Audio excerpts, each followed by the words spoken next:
میں نہیں رہتا ہے، لیکن دیکھو اپنے ہاتھوں کو کاٹنے کی وجہ سے اللہ رب العالمین نے ان کے ہاتھوں کو درست نہیں کیا، ان کے ہاتھوں کو درست نہیں کیا۔ اتنا بڑا گناہ ہوتا ہے خودکشی اسلام کے اندر، اس لیے کہ اللہ رب العالمین نے یہ صحت اور یہ جو جسم اور یہ جو انسان کو جو جان دیے، یہ بہت بڑی امانت ہے۔ انسان کو تصرف اور انسان کو اس میں منمانی کرنے کا کوئی حق اللہ رب العالمین نے نہیں دیا ہے۔ اس قسم کی وعیدیں، ایسے بہت سارے وعیدیں۔ صحیح بخاری کا ایک اور حدیث آتی ہے، ابو ہریرہ رضی اللہ عنہ کہتے ہیں کہ آپ صلی اللہ علیہ وسلم نے فرمایا کہ پچھلے زمانے میں ایک آدمی تھا، اس کے ہاتھ پر ایک پھوڑا ہو چکا تھا اور وہ تاب نہیں لا سکا، اپنے آپ کو ہلاک کر لیا، قتل کر لیا۔ اللہ کے رسول صلی اللہ علیہ وسلم نے فرمایا کہ اللہ تعالیٰ نے کہا بادرنی عبدی بنفسی فقد حرمت علیہ الجنہ، میرے بندے نے میرے پاس آنے کے لیے جلدی کیا، یعنی میرے پاس آنے کے لیے جلدی کیا، اس نے اپنے آپ کو قتل کر دیا۔ اس کو انتظار ہی کرنا چاہیے تھا جب تک میری موت آئے گی میں زندہ رہوں گا۔ اس کے اس ہلاک کرنے کی وجہ سے آپ صلی اللہ علیہ وسلم نے فرمایا کہ اللہ تعالیٰ نے کہا فقد حرمت علیہ الجنہ، میں نے اسے جنت کو حرام کر دیا، جنت کو میں نے اس کے لیے حرام کر دیا۔ یہ کوئی معمولی گناہ نہیں ہے، اللہ اکبر، یہ بہت بڑا گناہ ہے اسلام کے اندر۔ یہ کوئی اپنے آپ کو خودکشی کرنے پر آمادہ کر دے۔ اور اسی طریقے سے جو آدمی خودکشی کرتا ہے، جس ڈھنگ سے کرتا ہے، جس طریقے سے کرتا ہے، اپنے آپ کو اوپر سے گرا دیا، اپنے آپ کو قتل کر لیا، زہر کھا لیا، یا کسی بھی طریقے سے اس نے ہلاک کر لیا اپنے آپ کو، قیامت کے دن ویسے اسے سزا ملے گی۔ اس لیے کہ اسلام کا یہ اصول ہے کہ الجزاء من جنس العمل، یہ اسلام کا اصول ہے، الجزاء من جنس العمل، انسان کا عمل جیسے ہوتا ہے ویسے اسے جزا ملے گی، ویسے اسے سزا ملے گی۔ جیسے اپنے آپ کو ہلاک کیا اللہ رب العالمین کے ہاتھ سے ویسے اسے سزا بھی ملے گی۔ یہاں پر آپ کو ایک بات یہ بھی معلوم ہونا چاہیے، اللہ رب العالمین اگر ہماری تقدیر میں جیسے کچھ موت لکھ رکھی ہو، ہم کو ایسی موت پر راضی ہونا چاہیے۔ اگر مان لو اللہ رب العالمین نے ہماری تقدیر میں یہ بات لکھ رکھی ہے کہ سڑک حادثے میں ہماری موت ہوگی، انشاءاللہ ہم کو اس پر راضی ہونا چاہیے۔ اللہ رب العالمین نے ہماری تقدیر میں ایسے لکھ رکھا ہے کہ کوئی جانور پھاڑ کے کھا لیا، الحمدللہ اس پہ راضی ہونا چاہیے۔ سانپ نے ڈس دیا، موت آ گئی، اس پہ راضی ہونا چاہیے۔ کہیں سے گر گئے، اس پہ راضی ہونا چاہیے۔ ڈوب کے مر گئے، اس پہ راضی ہونا چاہیے۔ جیسے اللہ نے ہماری تقدیر لکھ رکھی ہے اس پہ اللہ کی تقدیر پہ ہمیں راضی ہونا چاہیے، لیکن ہماری جانب سے کوئی اقدام نہیں ہونا چاہیے، ہماری جانب سے کوئی پیش قدمی نہیں ہونی چاہیے۔ نبی کریم صلی اللہ علیہ وسلم کے ایک صحابی جابر ابن عتیق رضی اللہ عنہ، جابر ابن عبداللہ نے، جابر ابن عتیق رضی اللہ عنہ، اور عتیق قاف سے نہیں بلکہ کاف سے، جابر ابن عتیق رضی اللہ عنہ 55 ہجری سنہ وفات ہے ان کا، بڑے جلیل القدر صحابی، بدر میں شریک تھے، احد میں شریک تھے، خندق کے موقع پر شریک تھے، بڑے معروف صحابی ہیں جابر ابن عتیق رضی اللہ عنہ۔ وہ کہتے ہیں کہ نبی کریم صلی اللہ علیہ وسلم عبداللہ ابن ثابت رضی اللہ عنہ کافی بیمار ہو چکے تھے، ان کی عیادت کے لیے آئے، عیادت کے لیے آئے، نبی کریم صلی اللہ علیہ وسلم نے دیکھا کہ بہت تیز بخار ہے ان کو، اور اب تک میں ہو سکتا ہے انہیں موت آنے والی ہے، موت کے آثار نظر آ رہے تھے، اور ان کے گھر والے رو رہے تھے۔ نبی کریم صلی اللہ علیہ وسلم جو عیادت کرنے کے لیے آئے تھے، ان کی بیٹی عبداللہ ابن ثابت رضی اللہ عنہ کی بیٹی زور زور سے رونے لگی اور کہا کہ اے اللہ کے رسول، میں تو چاہتی تھی کہ میرے باپ میدان جہاد میں شہید ہو جائیں، میدان جہاد میں شہید ہو جائیں، اس لیے کہ انہوں نے فلاں فلاں غزوے میں اپنا نام لکھا دیا تھا، آپ کے ساتھ جانے کے لیے نام لکھا دیا تھا، اور میں دیکھ رہی ہوں کہ میرے باپ بیمار ہیں اور بستر پر ان کی موت آ رہی۔ آپ صلی اللہ علیہ وسلم نے فرمایا تم کیا سمجھتے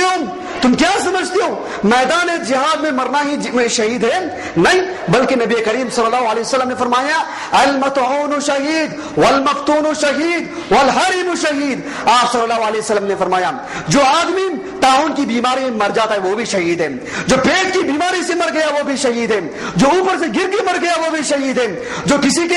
کے زد میں آ کر کے مر گیا وہ بھی شہید ہے، اور جو بالکل یعنی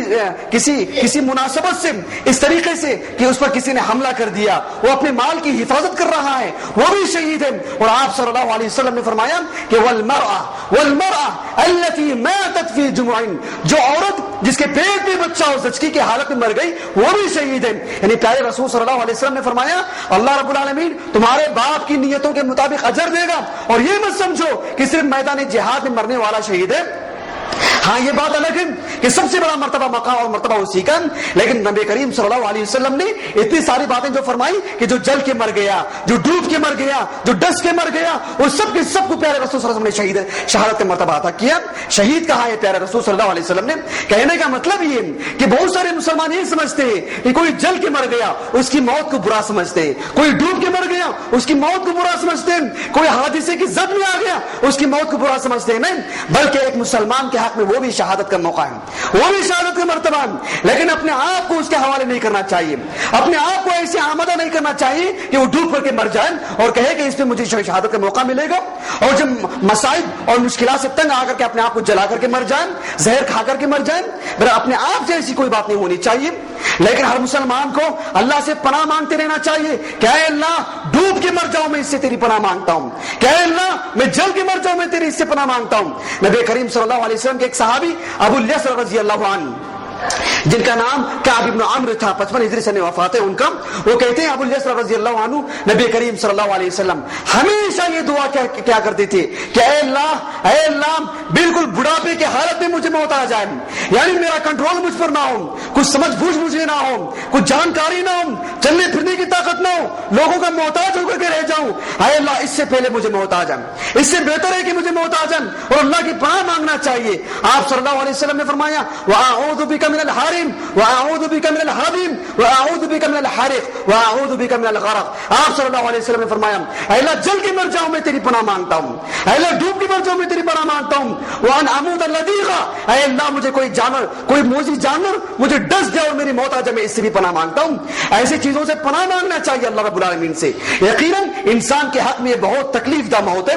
ایسی چیزوں سے پناہ مانگنا چاہیے، لیکن دونوں میں فرق کرنا چاہیے۔ ایک تو یہ ہے کہ اپنے آپ کو آمدہ کرنا، اپنے آپ کو اس میں جھونک دینا، اپنے آپ کو ڈال دینا اور خودکشی کر لینا، یہ ایک الگ بات ہے۔ ان سب چیزوں سے پناہ مانگنا الگ بات ہے، لیکن مان لو کہ اسی میں اگر ہماری موت آ جائے پھر تو ایک مسلمان کے حق میں شہادت کی بات ہوگی۔ آپ غور کیجئے خودکشی کتنا بڑا جرم ہے اسلام کے اندر، ایک انسان اپنے آپ کو ہلاک کر دے کتنا بڑا جرم ہے اسلام کے اندر۔ انسان ایک مسلمان کو اگر پریشانیاں آ جائیں، مصیبتیں آ جائیں، اپنے چہرے پر مار نہیں سکتا وہ مارے غم کے، اپنے کپڑے پھاڑ نہیں سکتا،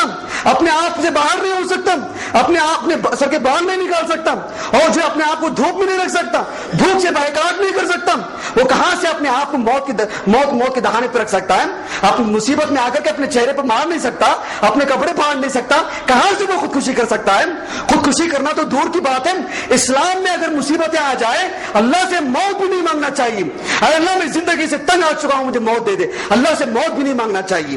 نبی کریم صلی اللہ علیہ وسلم نے فرمایا، صحیح بخاری کی روایت ہے کہ لا يتمنين احدكم الموت، لا يتمنى احدكم الموت، تم میں سے کوئی مسلمان اللہ سے موت کی تمنا بھی نہ کرے، موت کی بھی تمنا نہیں کرنا چاہیے، اس لیے کہ اللہ رب العالمین انسان کو اس دنیا کے اندر جو پیدا کیا اس کی زندگی میں اللہ نے خیر بھی رکھا ہے، اس کی زندگی میں اللہ نے شر بھی رکھا ہے، اور جو مصیبتیں جو پریشانیاں ایک مسلمان کی زندگی میں جو آتے ہیں اس کے رفع درجات کے لیے، اس کے کفارہ ذنوب کے لیے، اس کے گناہ اس سے معاف ہوتے ہیں، اللہ کے ہاں درجہ بلند ہوتا ہے، اللہ اس سے راضی ہوتا ہے،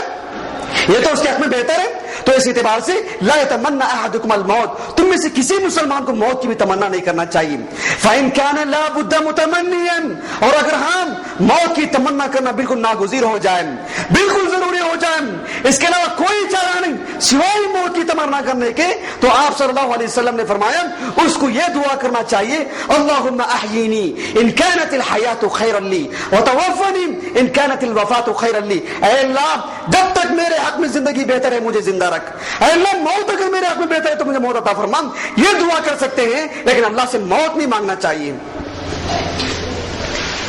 نبی کریم صلی اللہ علیہ وسلم کے احادیث ہمیں یہ بھی بات معلوم ہوتی ہے کہ ہم میں سے اگر کسی مسلمان بھائی کی موت بڑے اچھے انداز میں ہو گئی، مان لو کہ کسی مسلمان کی موت نماز پڑھ رہا تھا، سجدے کی حالت میں موت آ گئی، قیام کی حالت میں موت آ گئی، ایسے وقت میں تمنا کر سکتے کاش کہ اس کی جگہ میں میری موت ہو جاتی، کوئی حج سے واپس آ رہا ہے، پوری گناہ اس کے معاف ہو چکے ہیں، وہاں اس کا انتقال ہو چکا ہے، ایسے میں تمنا کر سکتے کاش کہ اس کی جگہ میری موت ہو چکی ہوتی، کوئی آدمی اللہ کے میدان جہاد میں اس کا انتقال ہو گیا، ایسے وقت میں تمنا کر سکتے ہیں کاش کہ یہ سعادت مجھے مل جاتی، ایسی جگہ میں میری موت ہو جاتی، ایسی تمنا کی جا سکتی ہے۔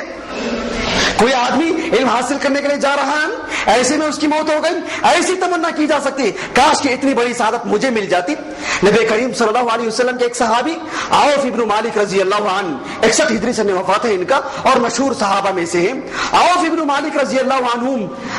فتح مکہ میں بڑا اہم رول تھا ان کا. تو عوف ابن مالک رضی اللہ عنہ کہتے ہیں کہ مدینے میں ایک صحابی کا انتقال ہو گیا. آپ صلی اللہ علیہ وسلم ان کی جنازے کی نماز پڑھا رہے ہیں, جنازے کی نماز پڑھا رہے ہیں, اور آپ صلی اللہ علیہ وسلم دعا کر رہے ہیں, اللہم اغفر لہم وارحمہ وعافہ واعف عنہ واکرم نزلہ ووسع مدخلہ واغسلہ بالماء والثلج والبرد اللہم نقنی من الخطایا اللہم نقہ من الخطایا کما نقیت الثوب الابیض من الدنس. نبی کریم صلی اللہ علیہ وسلم یہ جو جنازے کی نماز میں دعا کر رہے تھے, صحابی رسول نے کہا سبحان اللہ, یہ صحابی کا انتقال ہو چکا ہے اور اللہ کے رسول نماز جنازہ پڑھا رہے ہیں اور اتنی پیاری دعا کر رہے ہیں, حتی تمنیت ان اکون انا ذلک المیت, میرے دل میں تمنا پیدا ہو چکی تھی کاش کہ اس کی جگہ میں مر چکا ہوتا, میرا جنازہ ہوتا اور اللہ کے رسول میری جنازے کی نماز پڑھا رہے ہوتے اور آپ کی زبان سے یہ دعائیں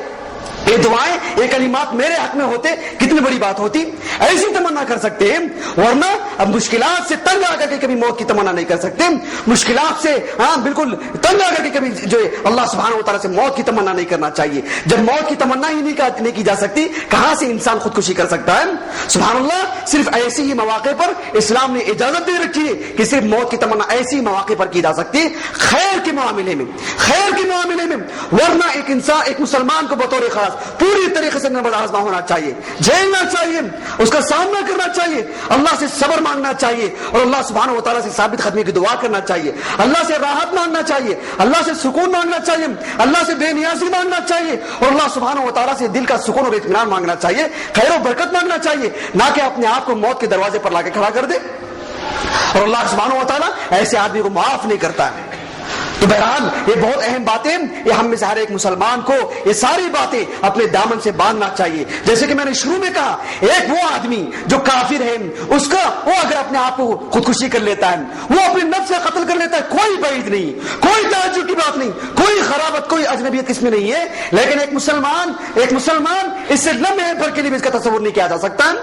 اور دیکھو جو لوگ خودکشی کرتے ہیں ان کی زندگیوں میں ہم بہت ساری چیزیں پا سکتے ہیں. سب سے پہلی بات یہ ہے کہ ہم کو اس بات کا اندازہ ہم لگا سکتے ہیں کہ ایسے آدمی, ایسا انسان جو خودکشی کرتا ہے اسے آخرت کے دن پر ایمان نہیں ہے, آخرت کے دن پر ایمان نہیں ہے. اگر اسے معلوم ہو جائے میں خودکشی کر لوں, اللہ کے پاس مجھے اتنی بڑی سزا ملے گی, وہ دنیا کی اس تکلیف کو جو جھیلنے کے لیے تیار ہو جائے گا, قیامت کی تکلیف